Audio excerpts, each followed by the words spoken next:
Welcome back to the Everything Goes podcast with your host, TAK. A weekly podcast with the latest sports news, the hottest of the hot takes, and the best predictions you can get. Now, Chris, Ace, take it away.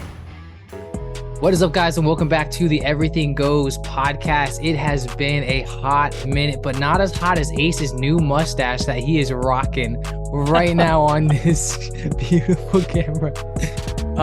Man, it has been a while because a lot's going on in our life, but hey, NFL is back. Preseason week 1 was last week. It was absolutely incredible to see everybody on the field again, seeing a lot of starters playing. That's something that we'll dive into. Week 1 recap, the week 2 games that are happening. Players like Zeke and Dalvin Cook now have new homes in the Patriots and the Jets. Jets looking even better, being on Hard Knocks, seeing a cool side of Aaron Rodgers and the team. I don't know if you guys have been watching any of that. Will the Commanders change their name with new ownership as the petition keeps growing, as these groups are pushing for it? Will we go back to, I don't know if we say it or not on air. Yo, it's the Native American group that's pushing this. They want to be called the Redskins. There it is. He broke it. The Redskins. They want to be called. Look, if they're saying it's okay, if they're okay with it, I say let's do it. Let's go back to Redskins. It's honestly it's sick uniform, sick name. I love it.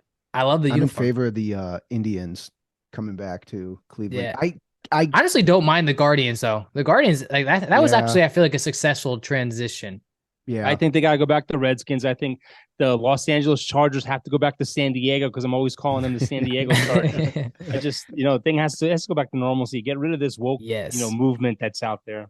And we are approaching the last month of baseball before playoffs, but here we are. We are back. Baseball's done. Baseball is done for the Kleins as the Yankees suck and they're 60-61 and just diving down deeper and deeper. Do we get that over with first? No, I remember a few months ago, I was like, oh my God, I'm so glad the Sixers are done and baseball's starting, and now I'm like, screw baseball. Let's go football. I mean, 9 days to college football.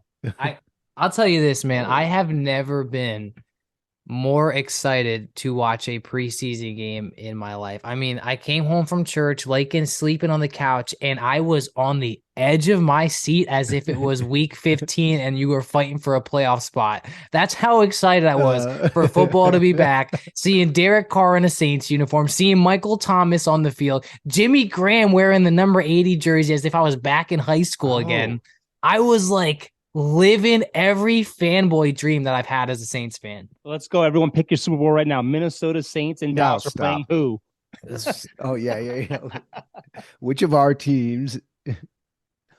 Well, no, we don't have the odds. I don't have the odds. Well, hey, no, I do have some odds. I mean, I had a note and I lost it. I left this piling in my work parking lot. But Vegas, of the NFC side, which division, the East, the Central, the North, or whatever they are, who do you think that Vegas has going to the Super Bowl? Well, in my personal opinion, I think on paper, I still think the Eagles will probably be the best team in NFC this year. Mm-hmm. They have the East as minus 110 going to the Super Bowl. NFC. I just think the Eagles are too good. As far as the AFC side goes, who do you think they have?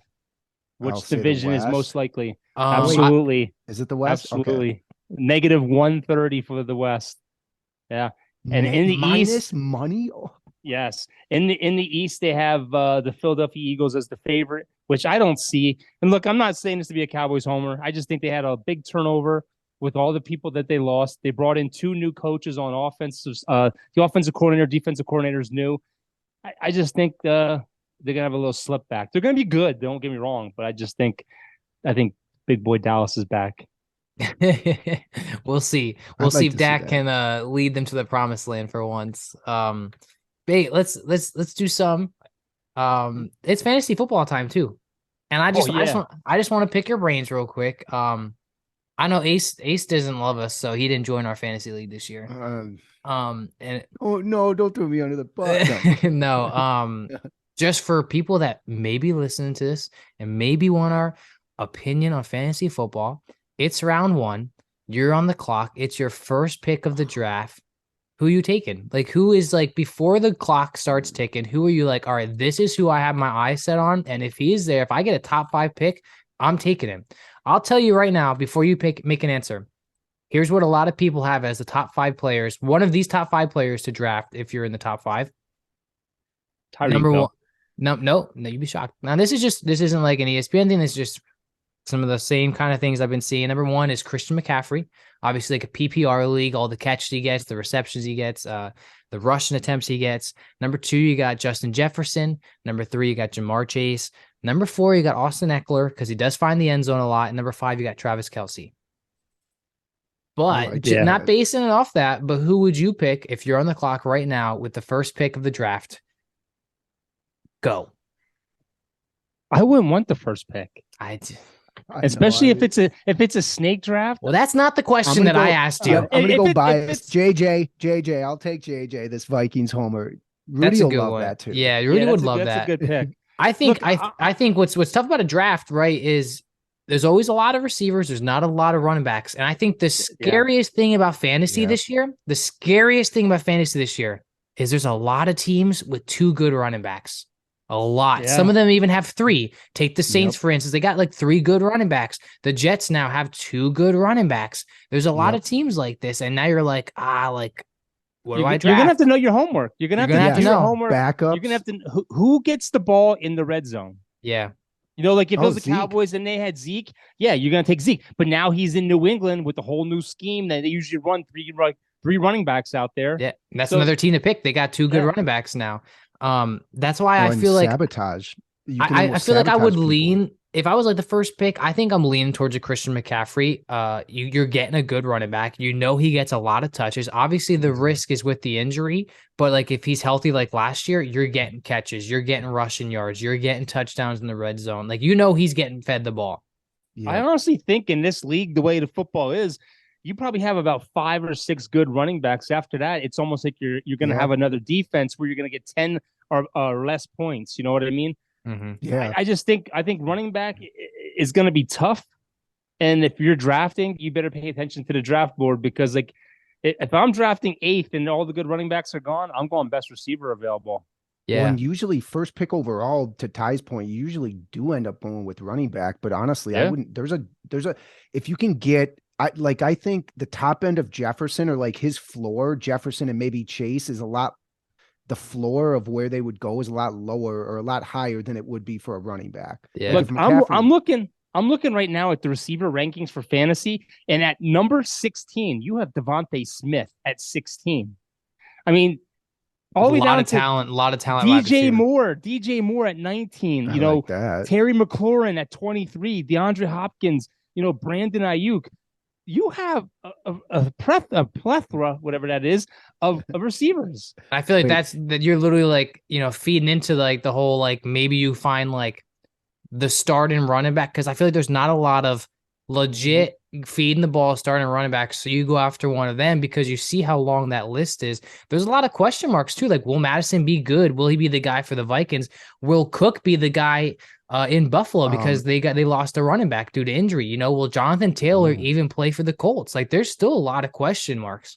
I actually like the Bears. And who's the guy for the Broncos? Williams, that was injured, right? Williams is good, yeah. Maybe, but just as like sleepers. But I agree with you, Ty. You almost have to get one of the top running backs or just go for like Bijan Robinson or some of these lower tier guys. The Williams guy coming off an injury, maybe people stay away from him. Rashad White wouldn't be bad if he's starting in Tampa. Yeah, I mean, look at the Chiefs too. The Chiefs in their team too. We got like 3 running backs. Clyde Edwards-Helaire's back, and then you still have the guy last year, rookie that played from Temple, Pacheco. And it's funny, they don't even have one of their running backs ranked in the top 10. It's crazy. That's crazy. So, like you like some of these guys, I can't even pronounce their names. I don't even know who the hell they are. They're in the top 10. My buddy, this is I don't remember the exact stats, but the last like 3 or 4 games of the season last year, Cam Akers, at the Rams, I think had a really good like top 5 or top 10, I think, finish. He's 20th. And that young rookie from Seattle was good last year too. Dad, can you read off the top 10 for running backs? I'm just curious. Yeah. First of all, what website are you on? I'm on Fantasy Pros. Okay. Shout out. Shout out. Thank you for endorsing us. And Christian McCaffrey is number 1. Nick Chubb is number 2. Oh, you know what's crazy? No one's picked up Kareem Hunt yet. Yeah, He's we'll still a dive free into that agent. right after this, Anyway, actually. Austin Eckler, who is a powerhouse, gets a lot of receptions. He's at 3. Bijan Robinson of Atlanta is 4. Derrick Wow, Henry he is hasn't even 5. played a snap yet. He's number 4. Yeah. There's 2 rookies No. in the top 10. Derrick Henry is 5. Jonathan Taylor, who's in a contract dispute and is injured, and he's 6. Tony Pollard 7. Saquon Barkley 8. Josh Jacobs, who has not even signed his franchise tag yet. If I was him, I'd be running to sign that because there's no running back making more than $10 million right now, besides Pollard, who signed his deal, and Saquon, who is getting 11. And then Ramondre Stevenson from New England, who's the starter over Zeke, is number 10. Hey, how does Pollard is Pollard even is I have no idea. I'm obviously 100%. He's been practicing, he's been playing in the 100%. preseason. Yep. He's not playing the preseason, but he's been playing in pads in practice. Who's your backup then? Is that young, like 5'6" guy that everyone's talking about that went viral? 5'5". No, he's not listed as the backup yet. They still have a couple other guys ahead of him, but we'll see what happens. I think he should be. Little Joe Moore's out there running around, almost like a Darren Sproles. I'm kind of excited to see what Pollard does. Does he take the rock? Does he take full control this year and just go off? Well, the most important thing happened. We signed Zach Martin back. Yeah, that was huge. His extension. That was huge. And they're giving him $36,850,000 for the next 2 years. And the $850,000 was negotiated because that's how much he was fined since he missed camp. $850,000. So he's got a great agent. Did he try to do this before his Dak's contract was up in case they have to restructure that in a way? So he wanted to get paid. Or like, the problem with him is he signed a 6-year deal a couple years back. He still has 2 years left on it. He was the highest paid guard in football. Somebody passed him down. You know how it is. Someone passes you, you gotta go get your money. So he sat out. Did the whole thing, take the Cowboys off his media page, and all the stuff that they do nowadays. And they negotiated a deal that was a fair deal. It's only going to be a $700,000 cap hit higher than what he was before. So it works out. It makes our line, it solidifies our line and makes it a solid line. Yeah, with you guys usually, Cowboys pride themselves on a good run game. I think Pollard finishes top 10. I'll even say fantasy. The fact that I was shocked as like you, and Bashan hasn't even played it down, and they're already giving him the 4th. But I get it though, young quarterback. No big weapons. Like he's gonna get the ball. He's gonna get the ball. Pollard's been averaging. He's been leading the league as far as yards per carry, over 6. So yes, he's been a stud, and now he doesn't have Zeke over his shoulder. So it'll be interesting to see what happens. Continue to use him the way he is and give him a handful of more touches. Every time he seemed he touched the ball, he was electric last year. So what do you think is going on in these meetings, in these interviews, these rooms where Kareem Hunt has now walked into the Saints facility, nearly steps on the practice field, agent gets a call from Indianapolis, hey, come over here for an interview, goes to Indianapolis, and it's still not even have his contract. Do you think it's a money thing? Do you think absolutely? I think that like you see the contracts that has happened, so I just don't understand why people think like I'm going to be that guy that's going to push it. Like obviously Kareem Hunt is a good running back, and you saw that with the Browns. He was able to do it there. He did it with Kansas City. You had an opportunity in New Orleans where Kamara's going to be suspended 3 games. Our rookie running back is kind of dealing with a knee injury, but he's probably going to be ready week 1. But you could have taken the lead over Jamal Williams. You go to Indianapolis where Jonathan Taylor's kind of playing a weird game where you could have taken the lead there. Yep. What other teams, I'm not even sure a team off the top of my mind that. I honestly think I think him and his agent are rolling the dice. They're going for these visits. They're getting a feel what he's going to be getting. And now they're waiting to see if anybody gets hurt in preseason, if somebody gets hurt in camp. Then the ball's in his court again. If he's looking for more than the tag, which is 10-something million, it's not going to happen. Look at Dalvin Cook. Dalvin Cook, Yeah. 8.6 million or something like that. Like I think that's the highest you're going to see on this offseason for 1 year. He wasn't on that Zoom call with all the running backs who had their Zoom meeting. But I just think right now it's a matter of he got an offer from New Orleans. He's got an offer from those other teams. Now he's just playing a waiting game. Well, it's definitely done with New Orleans because New Orleans signed Darrell Williams, who played with Kansas City Chiefs, because okay. Who got injured? Well, our rookie running back is dealing with that injury, and obviously Kamara, is going down for 3 games. So they've been looking too. these guys are smart. Like these guys hold out at the right time. They don't want to go through the rough training camp, hitting people. Yeah, but I feel like there. I feel like a team wants to at least see some preseason action with him to see how he looks Yeah. before I'm going to give you money. I think he has enough tape though out there. So I just think these older players are smart. They don't want to go through the wear and tear of camp. They'll do their own little ramp up.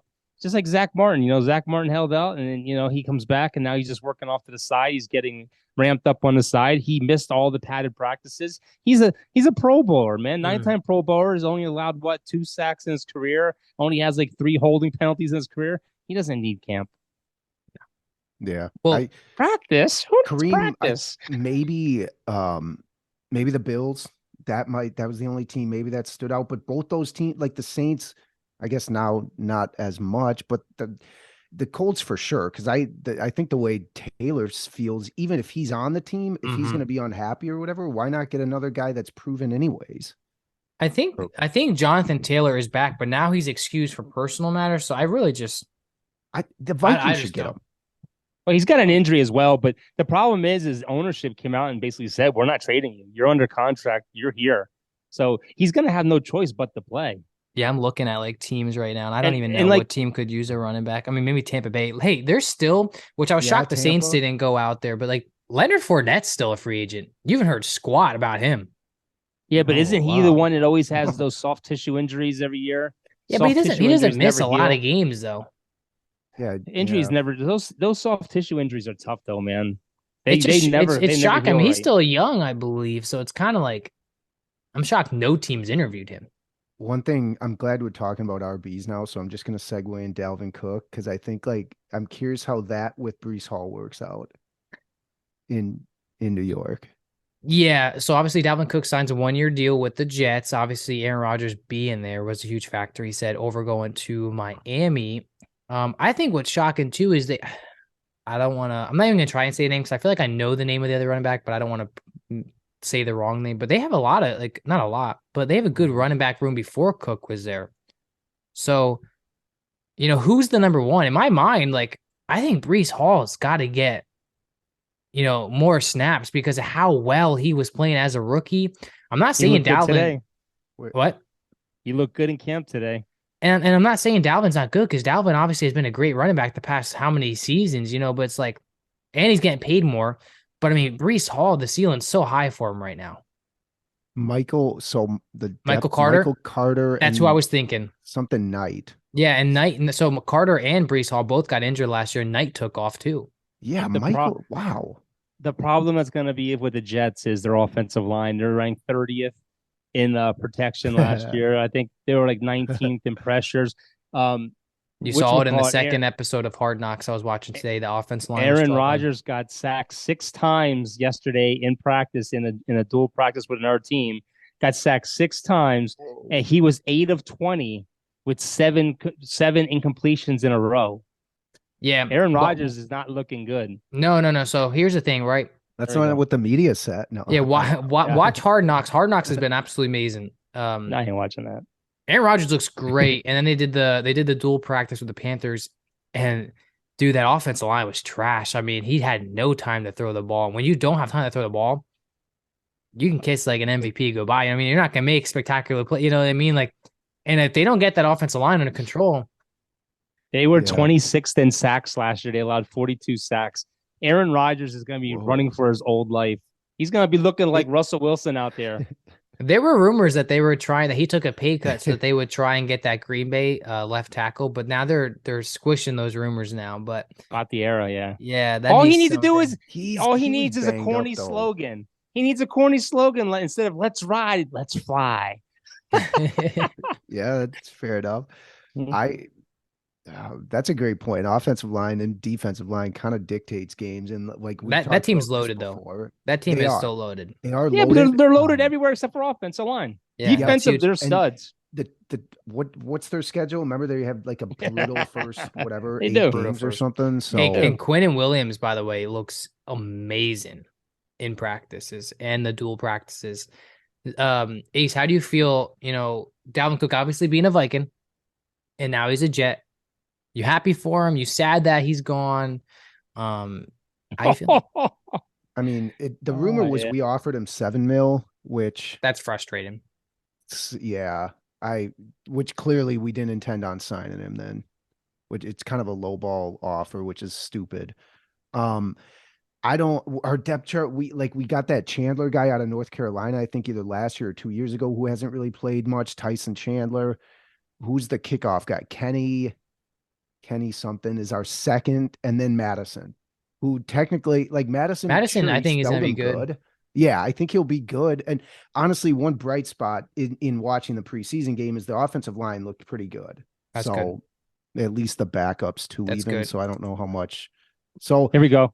Maybe that's part of it. I think we'll be all right though without him. I wish they kept him because I think he's still got a couple good years left, honestly. But he wanted a longer term deal. So what are you smiling about, Chris? Over under for sacks for Aaron Rodgers the first 2 weeks. Okay, I'm going to put it at 5. Over under 5. I'll tell you the teams you guys go over under. He opens up against the Bills. Then he plays 5. Dallas. Then he plays Dallas in Dallas. The first 2 weeks, I'm saying he sacked 8 times in the first 2 games. You're that confidence in Dallas's defense?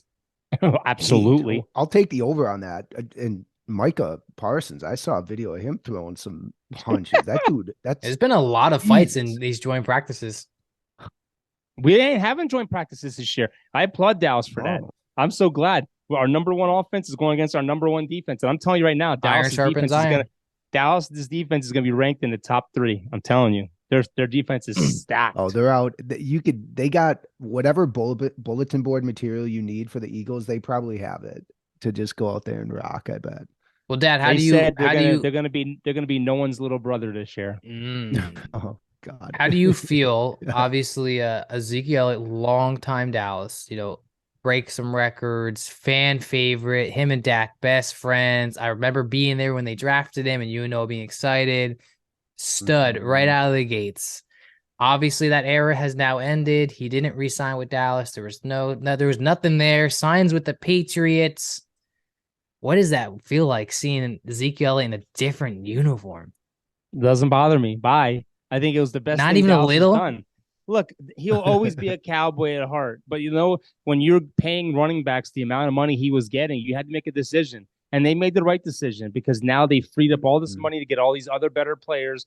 We got Brandon Cooks. We got Gilmore. We got other players. I keep forgetting you got Brandon Cooks. So I'm happy. Look, I'm sad for Zeke, but let's face it. He made his money. It's going to happen to Saquon and all these other guys. Yeah. This is the best thing that our GM has ever done. Because he's closer to home, too. The only person that ever hurt my heart when they let go was Tony Romo. Yeah, that was tough. Because of the talent he had and the bad injuries he got late in his career, he never got to the promised land. I think that's personally why you've never loved Dak, is because of how that all happened. I mean, I feel like if somebody would have took over Drew Brees like that, I wouldn't have been a fan of them for a while. But I like Dak. I really do. I know. But I know that there's always some hurt there because of how he took Romo's job over. I think Dak is it's turned into therapy. Dak is a 9 through 12 ranked quarterback in the NFL. That's a good one. Hey, let's dive into preseason. Week 1 happens. I can go first because I have a lot to say. New Orleans Saints, obviously a big off season that I've talked with you guys all off season. New quarterback. A quarterback that's come from some shaky schemes, some different coaches, different offensive playbooks. Obviously, a lot of hate towards him. Not hate, but big chip on his shoulder. And I hope I'm not even defending him. I hope he plays well. If he sucks, then he sucks. That's all I can do. I can't do anything for him. Mm-hmm. Saints offensive starters started. Kansas City's number 1 started on defense. And it was absolutely amazing to see how well the Saints dive down the field. I watched the whole year of Andy Dalton and Jameis Winston, who was injured, and we were last in the league for scoring on opening possession. You never saw it. It was once in a blue moon. And to see Derek Carr just carve that defense and drive down the field like there was no tomorrow. He went 6 for 8 with 70 yards and a touchdown to Keith Kirkwood through to 3 or 4 different receivers. Jamal Williams and Alvin Kamara on the field looked great. Offensive line looked great. I just could not be more excited. And I say this every year. The only thing I'm worried about is the injury bug, because we all know how the Saints have the worst injury bug. By week 2, the whole defense could be injured again. and it will just be the saddest thing ever. One thing I'm looking forward to this season, I mean, you already saw it in week 1 of the preseason, is the connection with Carr and our tight end, Juwan Johnson, 7 touchdowns last year, led the team in touchdowns, was 1 behind Travis Kelce. He put on a lot of muscle this year. He's a wide receiver that can't think of the word, converted into a tight end past couple seasons. Huge connection. He hit him like 3 times. He's a big guy now. He's running well. Has the routes of wide receiver, and the connection was amazing. What else did I want to say? Jimmy Graham comes into the game with Jameis Winston and catches a 10-yard catch. And when the crowd announced his name, dude, the stadium went crazy. It was amazing seeing him again. He looks great for his age. He's like 33 or something, playing well. I hope he makes the team. It's not definitely a guarantee that he makes the team. Defensive starters played against Patrick Mahomes, held him to a 4th and 1. They didn't allow him to convert it. Defense looks great. Saints look great, and I'm excited to see it. The playbook's back. They're throwing screen passes again. They're doing misdirections. They didn't do any of that last year. As a Saints fan, man, I'm excited. Offense looks great. The wide receiver room is deep. Michael Thomas looks great. He's out there to prove something. Chris Olave, everyone's talking about Chris Olave on ESPN, Bleacher Report. Will he have the best second year for the rookies that came into the league last year? And then we drafted like a 4th round receiver, A.T. Perry. Went off with Jameis Winston. He had 70 yards receiving, 6 catches, 1 touchdown, which was an amazing play. I'm excited, man. We added Jalen Smith to our linebacker depth. Like, they've been adding some really key guys. Like, obviously, Jalen Smith isn't this elite linebacker, but he played good for the Giants. His stats last year were top 5 for percentages of tackles. Tackles that he missed were very low. He's a good player, and that's added depth to our defense. And our defense. The only problem with him is that whole dead foot thing. It prevents him from going side to side. He lost a lot of that. But if somebody comes right at him, he's gonna make the tackle. He's good at it. Yeah, I'm excited, man. There's a lot of like controversy over Derek Carr, but that man can sling the ball. That's a fact. He's got a great, accurate cannon of an arm, and there's just listen to some of these weapons on the Saints. Taysom Hill, he could play wide receiver, running back, tight end. You have Chris Olave, Michael Thomas, Juwan Johnson, Alvin Kamara, Jamal Williams. Like, there's all these options. And one of the easiest schedules in the NFL this year, in a weak division. So the ceiling for me as a Saints fan is if we don't get 10 wins or more, it's a failure in my eyes. Just on paper. On paper with that roster, if you don't get at least 10 wins, you should get at least 5 in your division. And I know, I agree. And that's not even being cocky. Like, I agree. There's a lot of teams in our division that have new quarterbacks, young new quarterbacks, new coaches. So there's a lot of talent in this team. If they can stay healthy, I'm really excited. They play San Diego this week. And obviously, like you said, Dad, more starters are playing longer. I'm excited to see if our defense plays well against Justin Herbert, and then how Derek Carr plays against the defense. Apparently, Michael Thomas was cooking their number 1 cornerback today. So that's a great sign to hear. But that's what I got from the Saints. I couldn't be more excited for football to be back. Ace, I'll hand it over to you with the Minnesota Vikings if you have anything to say. Yes. They lost to Seattle first game, but they also didn't play majority of their starters. I think Lewis Seen, for instance, broke his leg last year. He's second on the depth chart at safety. Yeah, this is kind of like first real time at action. Playing. So he started at safety. They had Nick Mullins, our backup, starting at quarterback. And then we drafted Jaron Hall, the rookie out of BYU, he's our 3rd string quarterback. Yeah. Ty Chandler, I called him Tyson earlier. I retract that. His name's Ty. Ty Chandler got the lead carries. I think Kenne started though. I thought the offensive line played well. Like I mentioned, most of the starters weren't in, but I think the weak spots would certainly be the D line, and then the offensive line played better down the latter stretch of the games. But because Kirk doesn't scramble a lot, it's between them and the defensive line, I think, are the weak points. And I'm nervous about our freaking defense. It looks like we're playing a 3-4 scheme because this Harrison Phillips played D tackle, I'm pretty sure, last year for us. Now we just have like a nose tackle dude, and we have Daniil Hunter, who's going to be outside linebacker. So based off that, I'm curious how this is going to work out. And we got rid of our middle linebacker. Can't think of his name. We lost some key guys just due to Anthony Barr. Yeah. No, he was gone last year. Never mind. Lost him. his roommate or his buddy, Kendricks. So we lost Eric Kendricks and Where did Dalvin he Cook go? this year. He was it San Diego? I don't know. Or sorry, Maybe. Chargers, but see, I did it too, Chris. My outlook on the Vikings, I'm not worried about the offense. It's this defense. We look small at linebacker. I mean, okay, Daniil Hunter's a beast, converted from D end, but outside of that, the middle linebacker, Brian Asamoah, is a converted strong safety. So unless he put on a ton of muscle, he's small to begin with. That's what makes me nervous. Yeah. So Ace, you saw the documentary, the quarterback news show on Netflix? oh, yep, I'm buying a Kirk Cousins jersey. You guys How do you that gives you a great view of Kirk Cousins, don't you think? Of how much work he puts in, how he dealt with the broken ribs, and not that I don't know how laid back he is. Hey, they didn't put that on the injury report, by the way. Like that just showed. Maybe Sure he didn't tell anybody. Maybe he didn't tell many people. But it's funny that got out because the first thing me and my buddy talked about when we were talking about the show after watching some of it was that I don't remember what game he got hurt, but the next game I'm pretty sure following that was the Bills game. So it's like there's no way he's gonna miss that. I like how he's like, yeah, my ribs are feeling pretty good, and I really didn't take any shots. And then like the next play, you just hear. I think that's what's cool too is you see this side of a quarterback that during a game you're like, man, why is he not playing right? And it's like you see Kurt just moaning in pain, but yet he still continues to go out there and throws the ball and gets a touchdown. Like I remember he throws a touchdown pass and then he just walks. And he's just like, oh, and like just doesn't even like celebrate. Like he just goes to the bench. Is like, that's awesome. I love that whole side of it. Did you end up watching that? You ended up watching that show, didn't you, Dan? I started it, but then I got into the Johnny Manziel thing, and the Johnny Manziel thing was more interesting. I heard that's good. I haven't seen that yet.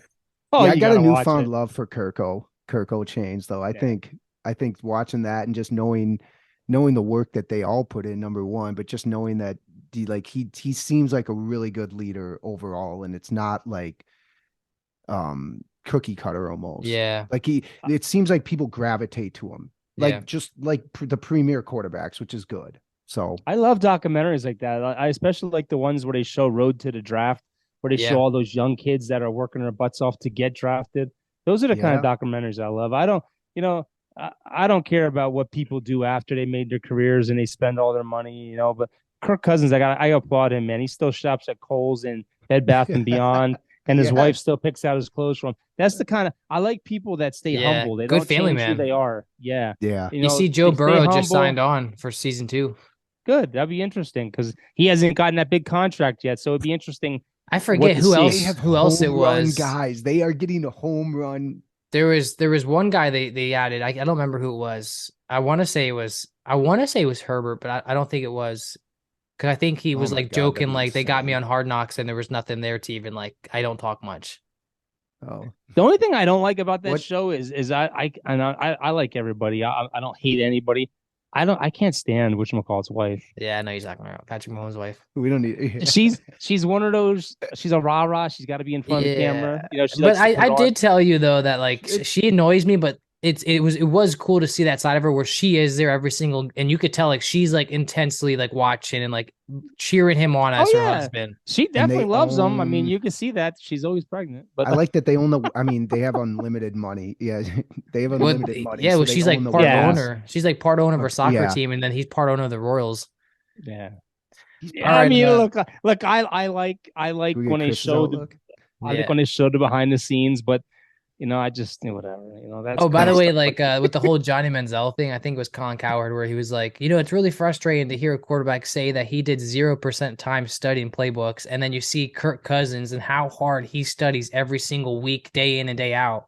It's like, right. And Johnny Manziel was okay with that because in documentary he puts up a big fat 0 over his eye. I know. He's okay. You got to watch it. I'm telling you right now. Man. I'm not promoting anything on Netflix, but you got to watch Johnny Manziel's documentary. I think what makes me so sad about that is just like. I don't want to watch it because he was so dumb, but like I wanted him to succeed so bad because I wanted him to take the Browns and do something cool with them, almost like Baker did. But instead he partied and had this terrible side of him, and it's tough. Did they say, I don't know how far along, Chris, but the stuff in college, how much he was getting?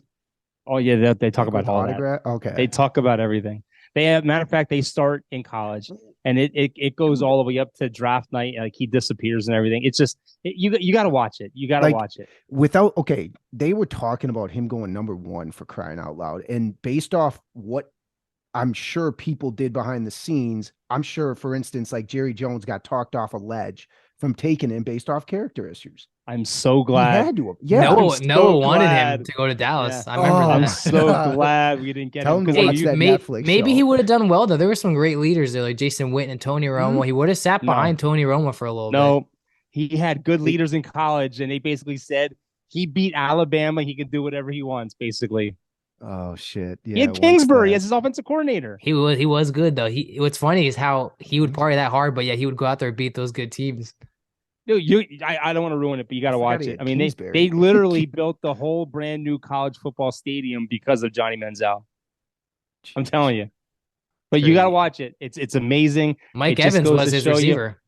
Hey, he was doing name and likeness before there was name and likeness. Dude, yeah, all he had to do is just toss it up deep. Speaking of liking, what about Parsons throwing punches? Can we get your Cowboys? Yeah, how was preseason week 1? Y'all lost to the Trevor Lawrence. Trevor Lawrence played a little bit. I don't care about wins and losses because Trevor Lawrence actually struggled against our defense. But I don't care about wins and losses. I look at players and see what they're doing on the field, and our defense was playing very, very well. We unfortunately, we didn't start our best quarterback. We played basically Will Grier the whole freaking game. We had 2 fumbles. Yeah. He's all right. He's solid. Texas, the Dallas Cowboys are going to, instead of the West Coast, is called the Texas Coast offense. And the thing that I love that we're bringing back is we're bringing back screens. Dallas was never good at doing screens. We're getting the running backs involved, and now we have the speed from these running backs. And I wish Dallas played the Saints this year. We play Seattle Saturday. It's going to be interesting because there's a lot of guys on this team, especially at receiver, who are going to get picked up by other teams because these guys are studs. They're really good. And we have guys we picked up in the 7th round that are really, really showcasing their talent. The rounds don't matter anymore other than for money. Talent is there. These guys can play. Yeah. And there's a lot of battles at linebacker. There's a lot of battles at cornerback. There's a lot of battles at the receiver position. And it's going to be interesting who gets cut and who makes this team. That's the only thing I'm worried about right now. Dallas is going to win 12 games or more. Oh, good. The Vikings signed N'Keal Harry, by the way, speaking of receivers. Really? A receiver hasn't really done much, but I'm excited to see that whole Pickett to Pickens. Pickens to Pickens. Yeah. Because he's been going off and he still thinks he's the best receiver in 12. They look good. They look good in the preseason. I mean, I know it's preseason. I always think when people say it's just preseason, but no, man, you're still getting to see these guys, you get to see them in action. And some of these guys are showing off already, man. And I'm so happy football's back, man. Yeah, I'm so happy football's back. The only thing that sucks about this whole thing is these guys are showcasing their talent for other teams. Yeah. You know what I mean? Not all these guys are going to make the team. They're going to be cutting from 90-something down to 53. Yeah. And it's going to fall off real quick. So we'll see. But this is where the good GMs pick up sort of whatever at 50 to 90, those guys, they'll find some depth, which is good. But isn't it true though that players aren't even safe on the practice squads anymore? Other teams can pick up players from practice squads. Yeah, we lost last year. The Saints they brought back Latavius Murray, and he played 1 game, was amazing, and then he technically was still on our practice squad because we couldn't make room for him, and the Broncos signed him. Yes, yeah. I was like, dude, what are you guys doing? It's almost like the Rule 5 draft in baseball, where you only protect so many freaking roster spots and players. And then they can just pick whatever they want from your team. Isn't that crazy? That's crazy. Oh, isn't that crazy? Yeah, so that's the good thing is you're going to see a lot of teams picking up talent from other teams. Hey, so what do you guys think, right? You have the new owners for the Commanders in Josh Harris and Magic Johnson. You have over 90,000 people that are signed a petition that they want you to change the name back to the Redskins, right? Not just people, Native Americans. No, I'm getting there. I'm getting there. The Native American Association. You have the whole. They want it. I don't know about that. I'd have to cut that. Yeah, you have Dan Snyder, and everyone wants to kind of clean the slate from Dan Snyder, right? So as the owners, you're in the Native Americans, they're saying, hey, you're in Washington, the capital. You're in the capital, you can, really showcase the history here. It'd be a big statement as the new owners to be like, hey, we're gonna go back to what was here. I loved I loved it. It's the Native American group. I was gonna write down the name of them, but It's they're the NAG or something like that. something like that. Something. They're almost. It says that they're demanding the Commanders to Yeah. reinstate the Redskins name. And this was something that I've talked with a lot of people. Is that when FedEx was threatening to pull their sponsorship, when people were saying that it's a racist name, it wasn't the Native American groups that were saying that. So who the heck were you interviewing? And What's racist about that? Native Americans, African Americans. Do you know the story? Americans. Do you know the story of like why the Cleveland Indians were called the Cleveland Indians? Because they were one of the first baseball teams to have a Native American on their team, and then they started to get more, and it was a tribute to him. Like he loved it. They should bring back Cleveland's name too. Cleveland Indians. The Florida State Seminoles never changed. The Atlanta Braves never got rid of the chant when they were threatened to had to get rid of it. No. So what is it? Native American speak. NAGA, Native American Guardians Association, the nonprofit in North Dakota, surpassed 101,000 as of Tuesday. Wow! Let FedEx leave. As new owners, how do you not see that? Be like, you know what? Like our fans want it. Like let's give it to them. Yeah. And I just think, man, like sure, the Commanders, I can get with the name. The uniforms were awesome last year. But the Redskins uniforms, I always loved. Like that's a top 5 uniform in the NFL. Dude, I'll never forget when I was like 17, 18 years old, me and Tony and Billy, we would be around the TV watching Florida State Seminoles play the Florida Gators. And they would have their chief come out on a freaking horse. Still does it. He still does it. And and that was so freaking pumping. The crowd would go nuts. He'd take that freaking Spiritus on fire and throw it at the 50-yard line. They need to keep doing that stuff. Yeah, he still does that. I want to go to a Florida State game, but it's like 4 hours Chief away. Wahoo. Bring them back. Bring them all back. Dude, yeah, I love it. These people today are soft. If somebody walked up to me and called me a cracker, I would look at him and say, okay. Stop being soft. Stop worrying about names. It's ridiculous. It's ridiculous. I do kind of agree with like just stop being soft. It's not. I just think the whole change and everything, man. Like, I mean, you have 101,000 people saying there is nothing wrong with this, man. Change it back. Let's change it back. Yep. Oh, I didn't Cowboys get my way. Indians, I didn't get Cowboys my way. and Indians. Cowboys and Guardians. That doesn't sound the same. Cowboys and Indians on Thanksgiving. They don't play the Indians anyways. So. Yeah, they play the Redskins. But I'm saying it's Cowboys and Indians, and I love that rivalry. That's always been a classic. That's always been a classic franchise too. I mean, you think about the history for that franchise. It's funny. You can't let what a stupid owner did. No, force you to change the history of an organization. Pat McAfee was talking about how, like, when he and his buddies, they go to the Colts games, obviously they have a suite. He goes, when the Washington Commanders came in town, their fan base travels well.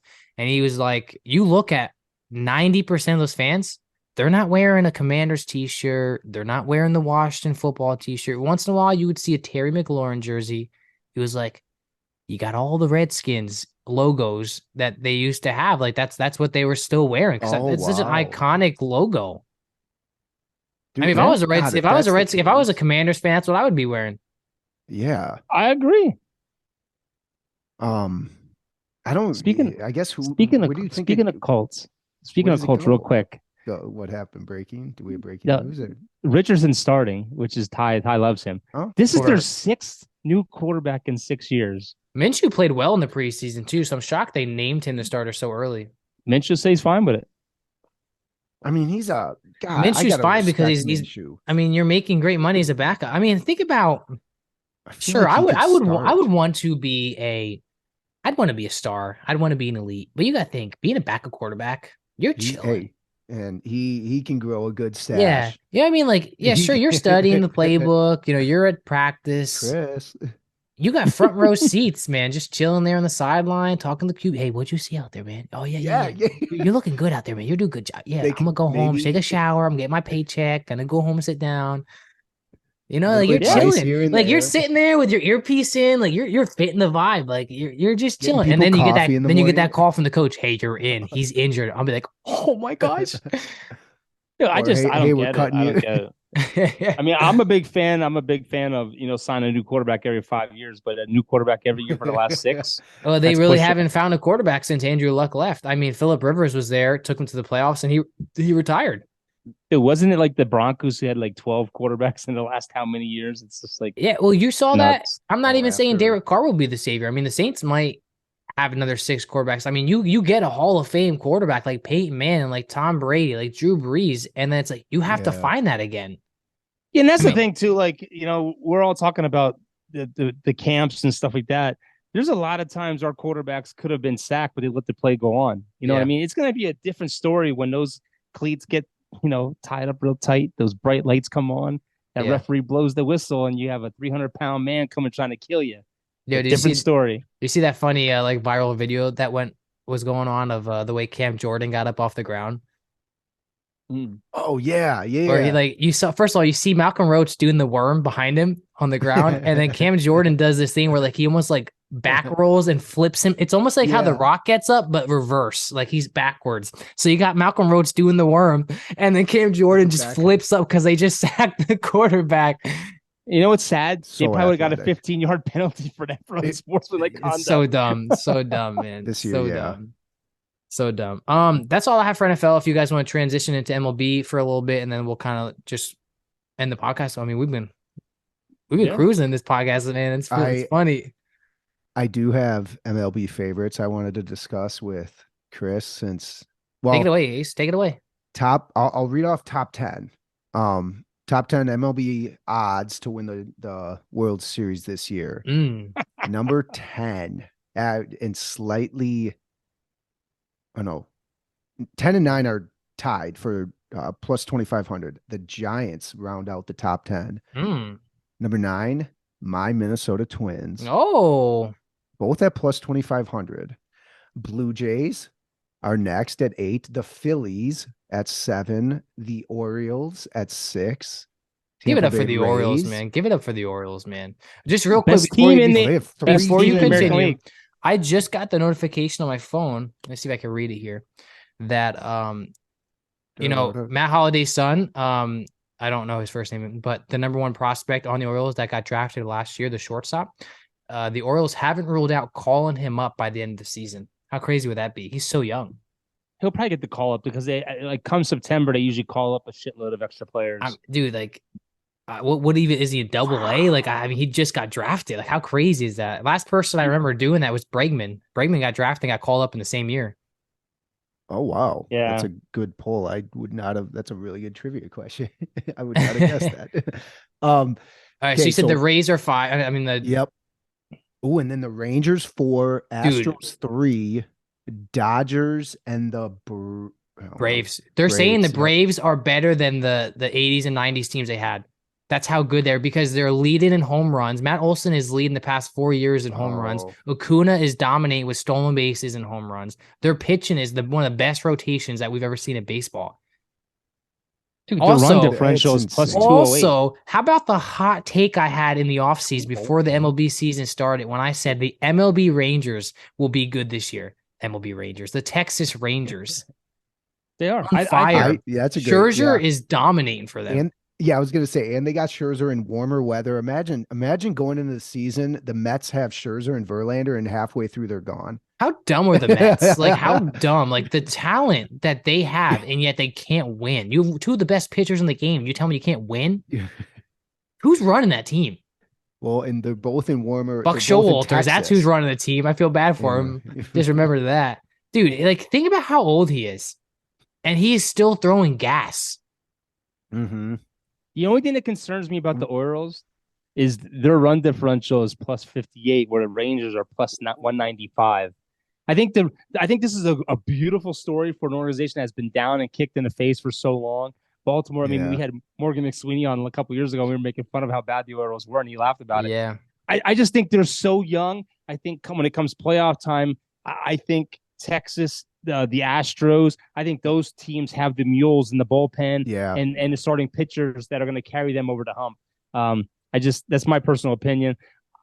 I think right now, I think Texas is the team to beat, honestly. I mean, they have a 2.5 game lead over Houston. Houston, all their stats are going up since the All-Star break. They're scoring more runs per game. Their pitching's getting better. But they had Verlander just got rocked again. He's not what he used to be. I just think right now, I think Texas is going to represent the American League. That's a good pick. I think so, man. The Yankees are trash. The fucking Yankees, man.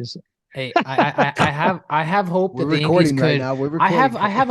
I have like it's almost like the gas is like the light is on for that you need gas. Like that's how low of the hope I have that they might be able to turn around, make wild card maybe. But like But it's even if they just made my a wild hope is card, so low right now. look, the Yankees, the Yankees, the problem with the Yankees is I know Rudy and all of them say it's Cashman, it's Cashman, it's We're not Cashman. scoring It's runs. it's not Cashman. We're signing these players who are big names that are no longer as good as they used to be. We're giving them big contracts. We're getting stuck in these contracts. So And you're isn't right. that We're not. Cashman though? It's not because this all comes down from ownership. George Steinbrenner used to give the reins to anybody. He's like, pay what you got to pay to get us a World Series. But now they have the luxury tax. And what are they always focused on? Staying under that $230+ million to get under that luxury tax. Well, when you do that, you put handcuffs on your GM. You know, we're picking up guys that are good names and it gets the crowd excited, but they're not producing. And now we're stuck with bad contracts. I don't even think like you look at the Yankees, right? Yesterday, 0 runs. The day before, 0 runs. Day after that, 3 runs. Like against Miami, we scored 7, but then 1 runs, and then 2 runs against Chicago, and then 1 run against Chicago. You know, we're not scoring runs. I think our last time I looked, our batting average with runners in scoring positions like 161, which is horrible. And it's like no one has been able to get hot and like just carry this team. By the way, will we see the Angels finally make the playoffs this year? No. Sorry, I don't think so either. Shohei Ohtani is gonna get the biggest contract of the MLB history. I mean, and not with the Angels. Why do we even why do we even compare him to Babe Ruth anymore? I mean, like honestly, like if him and Babe Ruth were playing side by side right now, you're taking Shohei Ohtani. I mean, this guy is demolishing balls, and then he goes out there and he's able to pitch a complete game against you, put him at first base. Like, I think the greatest respect is he was like minus, I don't know, whatever to win MVP, like minus 2,000. It was basically a wrap. It's a wrap. Oh my gosh, you're not going to give it to anybody else. It was like last year with Judge when Judge was making his home runs. I mean, the problem with the Angels is they're 4-6 in their last 10. And now Seattle heated up. They're 7-3. They're 6 games ahead of the Angels now. Oh, yeah. Who's in? Okay, so the wild cards, if things ended today, it'd be Houston and Tampa, it looks like. Aren't there 3 wild card teams now? Wait, yeah, there is, right? So Toronto. I think, Toronto, and I think Seattle is a game behind, either a game or a half game behind Toronto. The Yankees are 5.5 out, 6 out. Bro, look at the NL East. I mean, the Phillies are 12.5 games out, and they have 66 wins. Mm-hmm. Yeah. Isn't that crazy? So they got to be in a wild card. So it looks like wild card then for the NL would be at NL Central. That NL Central's close too. Phillies, San Francisco, and the Cubs maybe, or Marlins, it looks like. Yeah, I got an interesting stat for you guys. In it. Arizona's in it. There's a lot of teams that are in it, and that's what baseball wanted. Give us the stats. Do you want to start with that Yankees one you texted us? Yeah, the last time the Yankees missed the playoffs was 2016, but since 1995, the fewest days a team has been below 500 in the month of August or later. The Yankees are now 2 days. 2 days since 1995 that they've been below. Yesterday and today. The Dodgers are 233 days. The Cardinals are 283. The Braves are 328. And the Red Sox are 384. The Yankees have only 2 days under 500 in the month of August or later. That's crazy. Sad. That shows you how bad they are. I couldn't. It's just sad, man. Like you watch the games and nothing changes. What's wrong with Severino? I mean, we gave him that contract, and it's horrible. And you know what? I'm sorry. I defended Aaron Boone for a while, but the other night when they had a freaking 7-1 lead against the Marlins, and he allowed Clay Holmes to come in and give up 5 runs.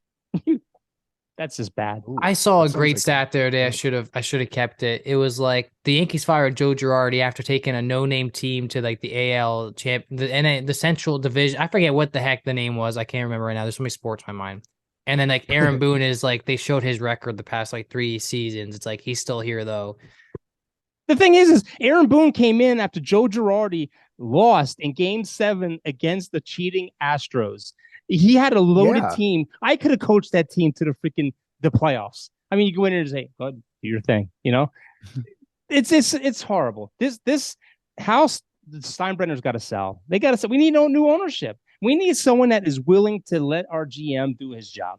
I think you can keep Cashman, but I think I think possibly look at a new coach. I never really like. I'm not saying this because Boone's bad this year. Coach, though? It's not always the coach.